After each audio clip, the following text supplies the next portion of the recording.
Here is a £35 wedge from Amazon. In the box, I have a £25 wedge from Amazon. So is there any difference?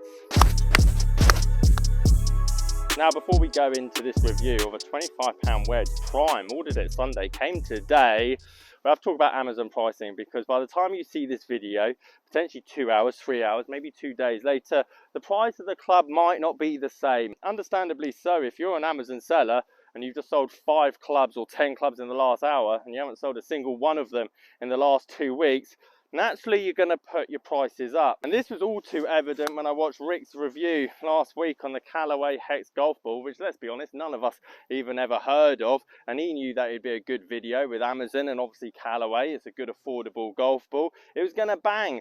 But then I did think it was somewhat cheeky of Callaway themselves, considering I felt it was a official Callaway store on Amazon, then putting the price of the balls up to $21.99 for the dozen, considering, let's be honest, no one would have been buying those golf balls a week, 2 weeks before that. And then just because Rick's then made a review, and I don't know, but you probably sold 100 times the amount of golf balls as you would have before he posted it, to then put the price up to almost double what they were, well, for me, that doesn't necessarily sit quite right, considering you wouldn't have had those sales in the first place. Considering that's a £35 wedge, take those all day long. And it really makes you think in terms of margin of how much it actually costs to provide, manufacture and produce golf balls. As Rick said in his video, these are basically an SMU product. They didn't market any money on advertising, and essentially the price itself was the advertisement. You type in cheap golf ball on Amazon, I imagine these would have popped up. And I can guarantee Rick, Guy and majority of their team, when they realised after 2 hours, 3 hours of posting the video that the price of the golf ball had almost gone up to double, they would have been very annoyed. The whole idea of providing this kind of content is to show golfers that you can get an affordable golf ball, that then you can play this game at a reasonable amount of money, and to then see a main manufacturer change the price within real time to maximize on that exposure, which, let's be honest, you're getting for free anyway. Just leave it at the price that it is and be grateful that you got the advertisement without having even to pay anything for it. So apologies if this isn't £25 when you go and look for it. And just like I've shown with a few of the chips there, especially this time of year in England when the ground is now soft, when it comes to wedge control, anything's going to work, anything's going to grip, anything's going to stop. Therefore, gapping is the most important thing. And if you can find a wedge for 20, 25, 30 pounds with the right loft, most importantly, to gap your wedge shots, that's going to pay dividends in your wedge game over the winter. And the main theme throughout this video is, anytime I do post a video on a golf club, it might not move the needle quite like Rick does, but some people are going to buy it and potentially the price will change or it'll go out of stock.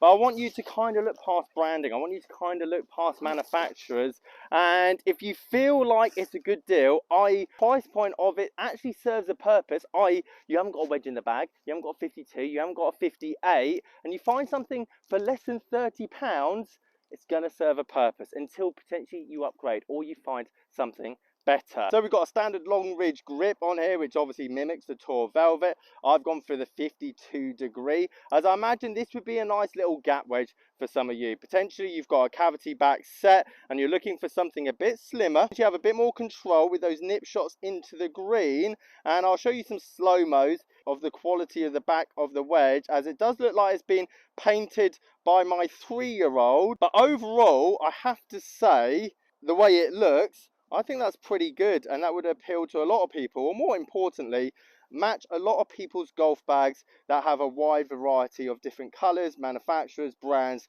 and everything else in it. Now, I promise you those grooves aren't painted on. I had to check the reviews again because I'm pretty sure it didn't say it had white grooves, but it almost looks like they've just been filled in. Now, I presume the wedge is all good in terms of you can use this in a tournament, but the grooves themselves look actually very deep, quite sharp, dare I say, box-like. But that being said, right from the get-go, these grooves definitely look deeper, sharper than the phaser. That was one of the negatives I said on the phaser, because they were nowhere near as deep, let's say, as a Vokey, and at the wet and the rough, the deeper grooves are just going to outperform. The reviews on Amazon as well are very good. A lot of people saying they get tons of grip and tons of spin. So let's put that to the test and get some data as well. But as I mentioned at the start of this video, this wedge is to serve a purpose, and sadly the price of this might go up. Potentially they run out of stock. But if you find a wedge in your degree lot, 52, 56, 60, and it's under £30, just take a gamble. Technique is so crucial when it comes to wedge play, opposed to any tech that they put on it. And I bought brand new wedges when I started. Oh, that has zipped, to be fair. Absolutely launched it.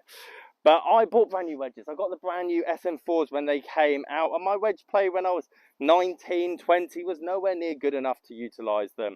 Therefore, use this winter to grind up your wedge play. Get better at it. The conditions are going to be somewhat adverse, ground soft, wet, muddy, you name it. And if you can grind a decent wedge game in these conditions, this time of year, cold, wet, with any wedge, £30 wedge, £20 wedge you found at the car boot, it's going to pay dividends when it comes to summer. Tell you what, I'm absolutely launching these, but they are stopping on a dime. Right, 3 shots in, and as you can see, already some wear and tear, but that's always going to happen on a matte black finish or any black finish on a golf club, to be expected. However, I thought it was going to be worse, considering the divots that I just took. Now it's fair to say we've definitely been caught out by the winter weather as torrential rain has just hit. Luckily I was able to get some numbers before the torrential downpour, and they were extremely interesting numbers. Numbers that I've not necessarily ever seen before. So we hit multiple different shots on a couple of different holes before the downpour happened, and I was very interested and glad I had the GC3 with me today, as without that I probably wouldn't have been able to tell you what I'm about to show you now, because after hitting a few of the shots, and you'll watch me hit a few now, they're a typical wedge shot from 100 yards, 110 yards.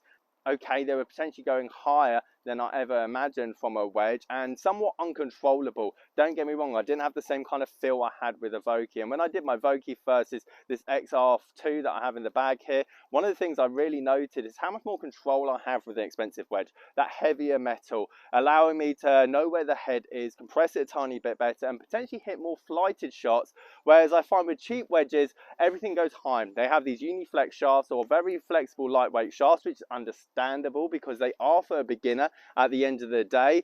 But overall, the ball was stopping on the green, as I'll show you the footage here. They were going so high, and because the ground is soft now with the amount of water that we've had come down on us over the weekend, the ball was stopping. And without the GC3 there, I wouldn't be able to tell you that there was something at fault. But as I show you a few of the wedge shots now, look at the spin number. The spin number is incredibly low, and the efficiency as well for a lot of these wedge shots incredibly low as well, meaning that ball is essentially just glancing the face and riding up it. And there's 2 reasons that is happening. My poor technique, I haven't got the best wedge game in the world, and very rarely, even in the summer, best conditions, am I edging on, let's say, on the 10,000 mark when it comes to wedges. I'm normally around the 7,000, 8,000, and that's mainly because I don't hit down on the ball enough. I don't have the right technique, and this is really important.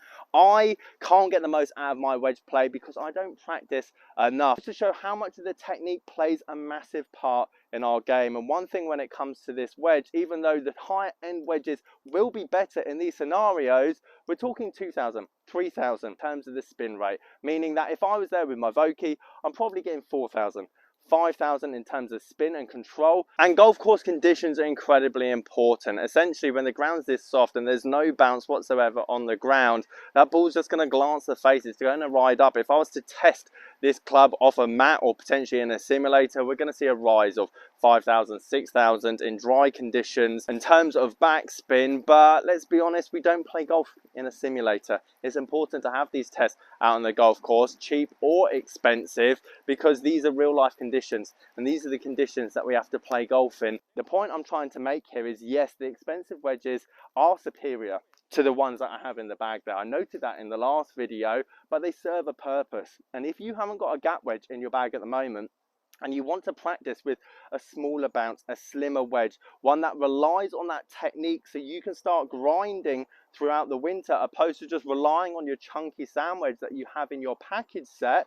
This is definitely worthwhile having in the bag, maybe not forever, but potentially as a training aid so you can learn to strike a wedge shot cleanly and get that kind of nipping effect to give yourself the control that you will require on the windier days when it gets to the summer. Guys, if you like this video, you potentially might like to know how to control and get the most out of your wedge, and to know that if you do need to upgrade or not. Catch you guys later.